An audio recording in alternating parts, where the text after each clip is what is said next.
오늘 시편 119편 17절로 32절까지 기도문이라는 생각이 듭니다. 기도문. 시편에 맞습니다. 뭐 시죠. 기도도 시니까. 그만큼 우리가 평소에 이런 기도를 좀 했으면 좋겠다. 그런 생각이 듭니다. 이제 기도를 한번 보실까요? 17절에 보면은 주의 종을 후대하다는 이 말은 뭐 그냥 잘 봐주십시오 이런 뜻이 아니고요. 완벽하게 다루어 주십시오 그런 뜻입니다. 완벽하게 다루십시오 하는 개념이 훨씬 더 큽니다. 주의 종을 완벽하게 다루어 살게 하십시오. 그리하시면 주의 말씀을 지키겠습니다. 하나님, 제가 말씀 앞에 완벽할 수 있도록, 제가 말씀을 완벽히 깨달을 수 있도록 해주십시오. 그래야 제가 지키지 않겠습니까? 그런 간구입니다.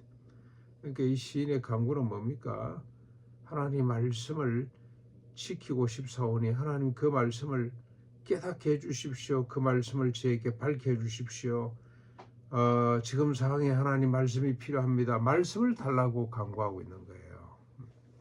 우리는 말씀은 제껴놓고 우리 상황 해결해 달라고 기도를 많이 하는데, 이 시인의 특징은 저는 119편을 다윗이 편집한 것이 아닌가 생각하는데요. 아니면 많은 사람을 동원해서 같이 제작했든지, 이게 알파벳 순으로 되어 있잖아요. 그죠? 그래서 보면 아주 기획적으로 이 시를 썼는데 다윗의 시라고 저는 생각을 합니다. 다윗의 간구의 핵심은 뭐냐? 우리는 상황을 해결해 달라 그러는데 다윗은 상황이 아니고 상황을 해결할 수 있는 말씀을 달라. 말씀을 달라고 간구하고 있습니다.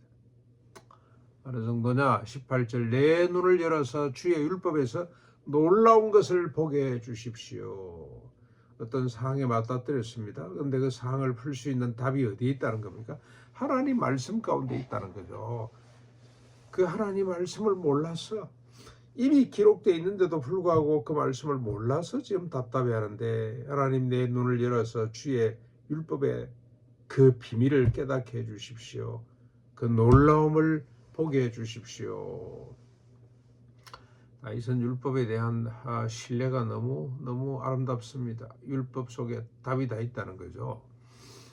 율법 속에 부부 사이의 관계법이 다 있고, 율법 속에 너와 나 사이의 관계법이 다 있고, 정치, 경제, 문화, 예술, 언론, 출판 모든 문제에 인간 사이의 답이 말씀 속에 있다는 걸 그는 확신하고 있습니다. 중요한 건 뭡니까? 우리 눈이 열리지 않아서 하나님 말씀을 깨닫지 못하는 것.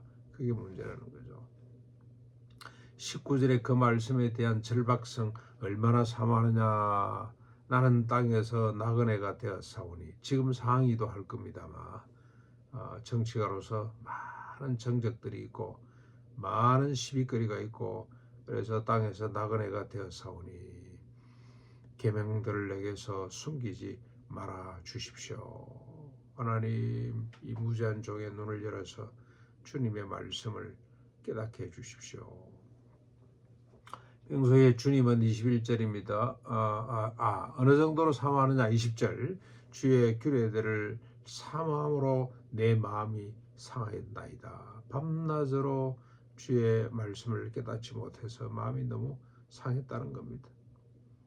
분명히 말씀 속에 하나님의 뜻이 있는데, 여러분은 이런 상황에 맞닥뜨려 본 적이 있는지 모르겠는데, 저는 한번 이런 상황을 목회하면서 이런 경험했습니다. 제가 처음 두레교회 부임을 해서 섬기기 위해서 갔다가 첫 성경 모임에서 우리 그 두레교회의 핵심 멤버들하고 같이 공부를 하기 시작했는데, 첫 성경 공부 시간에 그냥 큰 문제가 부닥쳤습니다. 산상본 오른밤 맞으면 맨밤 돌려대라는 그 말씀을 이야기했는데, 사람이 어떻게 이렇게 사냐, 당신 문자주의냐, 그런 식이죠. 아마 제가 오는 걸 별로 기뻐하지 않았던 사람이었던 것 같아요. 그래서 이런 문제 봉착하고 제가 한 3일 동안 정말로 마음이 상해서 하나님 앞에 기도한 적이 있습니다. 하나님, 이 말씀의 비밀을 깨닫게 해주십시오. 저는 이 말씀이 하나님의 말씀인 줄 믿습니다. 문자를 떠나서 이건 하나님의 뜻인데, 문자의 정도가 아니라 하나님의 뜻인데, 하나님 왜 이런 말씀을 주셨는지 그 비밀을 깨닫게 해 주십시오. 그래서 하나님의 음성을 들었던, 하나님이 저 눈을 열어서 그 말씀의 비밀을 깨닫게 해 주었던 경험이 있습니다. 저는 이 20절 말씀이 정말 이해가 됩니다. 주의 규례들을 사모함으로 내 마음이 상했다. 마음이. 21절 주님은 평소에 교만하여 저주를 받게 했고 주의 계명들을 떠나는 자들을 꾸짖었지 않습니까? 내가 이 말씀 지키지 못하면 주님이 저를 내버려 두겠습니까? 꾸짖으실 텐데, 저주하실 텐데. 하나님, 저는 그렇게 당하고 싶지 않습니다. 하나님 말씀을 깨닫게 해주십시오. 그런데 22절에 말씀을 떠난 자들은 저주를 받고 주님께서 꾸짖었지만 나는 주의 교훈들을 지켜 사오니 비방과 멸시를 내게서 떠나게 해 주십시오. 아마 시인을 다윗으로 보면 충분히 이해가 되는 것이, 다윗은 목숨 걸고 하나님 말씀을 실천하려고 했던 자였지 않습니까? 그랬더니 어떻습니까? 그랬더니 백성들이 비방과 멸시를 퍼붓습니다. 고관들이 가장 측근에 있는 관료들이 비방하는 거예요. 아이고 왕이여, 그건 모세 때 법이지 지금 그걸 실천하려고 하면 됩니까? 지금은 세상이 바뀌었는데. 제가 안식년 때 잠깐 랍비들 문서를 좀 많이 봤는데요. 구약 성경을 랍비들은 어떻게 해석을 했냐, 그게 쫙 정리가 돼 있더라고요, 역대별로. 근데 가장 위대한 랍비, 훌륭한 랍비라고 소개된 사람들은 뭔 특징을 가지고 있냐? 하나님 말씀을 시대에 맞춰서 잘 비틀어 놓은 사람들이 훌륭한 랍비들이에요. 아마 그런 사람들이 왕을 저주하고 비방했을 겁니다. 아이고 모세 시대 때, 그러니까 한 500년 전 그 사고방식을 가지고 말씀을 읽으면 되냐, 그러면서 아마 비방과 멸시를 퍼부었을 겁니다. 그럼에도 불구하고 어느 정도로 이 다윗은 주의 계명을 지켰는가? 고관들도 앉아서 나를 비방하였으나 주의 종은 주의 율례들을 작은 소리로 읊조렸나이다. 고관들은 토지 제도를 그렇게 하면 안 됩니다. 그래도 아니야. 지계석을 옮기지 말 것이며 희년에는 다시 토지를 모든 소유자들에게 돌려줘야 될 것이며 하는 말씀들을 작은 목소리로 읊조렸다는 거죠. 너희들은 그렇게 말해도 나는 그 말을 따를 수가 없어. 하나님 말씀대로 살아야 돼. 그러면서 말씀을 악을 악으로 갚아라, 원수를 갚아라고 했지만 아니야, 나는 그럴 수가 없어. 악을 악으로 갚지 못해. 사랑으로 악을 이겨야 돼. 저놈 저거 용서하지 말고 그냥 저주를 퍼부십시오. 그렇게 너희들은 요청하지만 나는 7번 7번도 용서해야 돼. 그렇게 엎드렸다는 뜻이 되겠죠. 왜냐, 왜 그렇게 하느냐? 저 주의 증거들은 나의 즐거움이요 나의 충고자이기 때문에 그렇습니다. 주의 말씀이 즐거움이에요. 25절입니다. 지금 상황이 어떠하냐? 다시 또 지금 상황을 들어서 간구합니다. 내 영혼이 진토에 붙어 사오니 주의 말씀대로 나를 살아나게 하여 주십시오. 하나님, 지금 상황은 내가 진토에 빠졌습니다. 늪에 빠졌습니다. 하나님 말씀으로 나를 살아나게 해주십시오.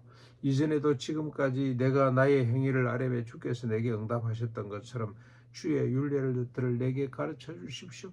이 상황에서 무조건 빠져나오게 해주십시오가 아니고 이 상황을 극복할 수 있는 하나님의 말씀을, 하나님의 율례를 나에게 가르쳐 주십시오. 27절, 나에게 주의 법도들의 길을 깨닫게 하여 주십시오. 그리하시면 내가 주의 기이한 일들을 작은 소리로 읊조리겠나이다. 하나님 말씀이 얼마나 세밀하고 얼마나 위대하고 진실하고 진리인가 하는 걸 내가 읊조리겠습니다. 그러면서 또 다시 계속 반복됩니다. 자신의 상황을 또 이야기하는데 28절, 나의 영혼이 눌림으로 말미암아 녹아싸우니 주의 말씀대로 나를 세워주십시오. 말씀이 없어서 지금 너무너무 괴로워하는 심정을 이해할 수가 있습니다. 거짓 행위를 내게서 떠나게 하시고 주의 법을 내게 은혜로이 베풀어 주십시오. 상황이 만큼 하나님 여러 가지 생각이 막 떠올랐을 거 아닙니까? 그런데 이 시인은 어떻게 정리합니까? 이건 거짓입니다. 이건 참이 아닙니다. 하나님 율례로 나를 회복시켜 주십시오. 30절 평소에 지금까지 내가 성실한 길을 택하고 주의 규례들을 내 앞에 두었는데 내가 주의 증거들에 매달려 사오니 여호와여 내가 수치를 당치 않게 해 주십시오. 외부로부터 오는 수치도 있습니다만 내부로부터 오는 수치, 자기 자신이 느끼는 수치가 더 크겠죠. 하나님 이 말씀의 의미를 깨닫게 해주시고 이 말씀대로 살게 해주십시오. 그렇지 않으면 내 길은 빤합니다. 내 감정대로, 내 생각대로, 내 경험대로 살면 수치와 낭패밖에 당할 것이 없습니다. 하나님 나를 믿을 수가 없으니 주의 말씀으로 나를 붙들어 주십시오. 만약 그렇게 하시면 언제나 그러셨던 것처럼 32절입니다. 주께서 내 마음을 넓히시면 내가 주의 계명들의 길로 달려가겠습니다. 하나님 내 마음을 넓혀 주십시오. 내 지각을 넓혀 주십시오. 주의 말씀을 깨닫게 해 주십시오. 그러면 내가 그 말씀대로 달려가겠습니다. 누가 뭐라 그래도 어떤 상황이 맞닥뜨려져도 주의 말씀대로만 제가 달려가겠사오니 하나님 저의 부족함, 저의 다침을 열어주시고 주의 무지를 깨우쳐 주시고 주의 눈을 열고 귀를 열고 마음을 열어서 주의 계명의 비밀을 깨닫게 해 주십시오. 저는 한평생 살면서 참 성숙한 사람을 보잖아요. 그렇죠? 특별히 제가 개인적으로 비교하는 사람은 신영복 씨라는 사람입니다. 신영복. 그는 예수도 믿지 않은 사람인데 어떻게 그런 사유를 할 수가 있는지. 신영복 씨, 그 다음에 뭐 예수를 믿었습니다만 하나님 말씀이라기보다는 사서삼경 우리 중국 사상이죠. 그게 아주 익숙했던 장일순, 원주에 계셨던 장일순 쌤 이런 분들을 보면 참 부러워요. 한때 우리 김지아 시인도 마찬가지였고 부끄러운 생각이 듭니다. 어떻게 해서 저런 사유가 가능할까?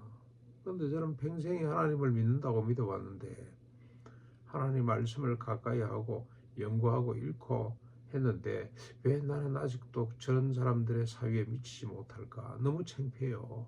너무 부끄러워요. 예를 들면 조폭이 말이죠. 몸에다 문신을, 지금은 문신이 일반화됐습니다만 옛날에는 문신을 많이 하잖아요.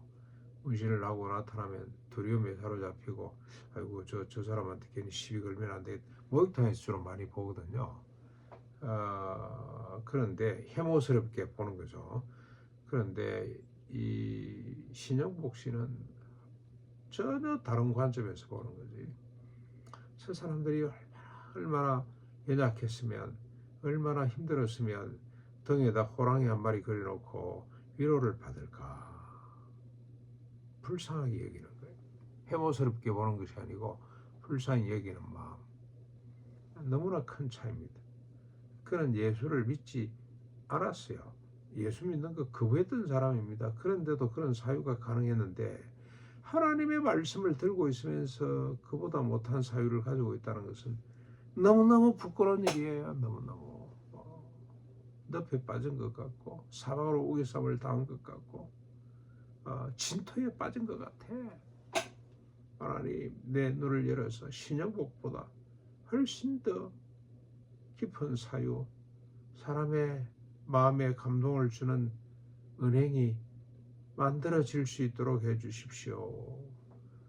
그런 절박한 심정으로 하나님 말씀을 읽고 그래서 하나님께서 우리의 눈을 열어서 말씀을 깨닫게 해주심으로 우리가 하나님께 영광이 되고 세상을 기름지게 하는 복되게 하는 그런 삶이 될 수 있기를 주님의 이름으로 축원합니다.